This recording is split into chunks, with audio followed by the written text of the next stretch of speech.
మేనిఫెస్టోలో ఇచ్చిన 6 గ్యారంటీలను అమలు చేయలేని కాంగ్రెస్ పార్టీ మోసానికి నిదర్శనమని మెదక్ మాజీ ఎమ్మెల్యే పద్మా దేవేందర్ రెడ్డి అన్నారు.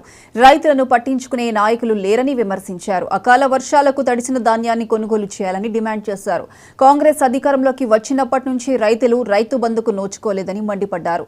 500 రూపాయల బోనస్ కేవలం సన్నవడ్లకు మాత్రమే అని చెప్పి రైతులను మోసం చేస్తోందని ఫైర్ అయ్యారు.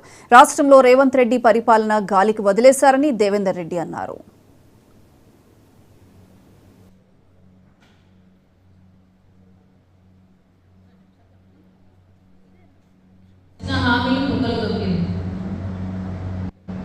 ఎలక్షన్లకు ముందు మేనిఫెస్టో కావచ్చు, 6 గ్యారెంటీలు కావచ్చు, 420 హామీలు కావచ్చు ఒక రకంగా ఉంటే గెలిచిన తర్వాత ప్రభుత్వం ఏర్పడిన తర్వాత ఆ హామీలన్నింటినీ కూడా దొంగలో దొరికి మాట మార్చి ప్రజలను మోసం చేసే ప్రక్రియ మొదలైంది. కాంగ్రెస్ పార్టీ అంటేనే మోసానికి నిదర్శనంగా నిలిచింది.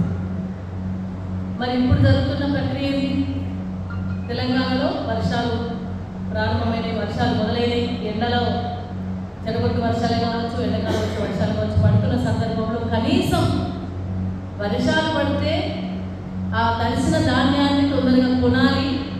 ఇంకా ధాన్యం కొనే పరిస్థితిలో ఉన్నారు. ఇప్పటికే దాదాపు 50-60% మాత్రమే ధాన్యం కొనుక్కోలేదు. మిగతా ధాన్యం కొనుగోలు కాలేదు.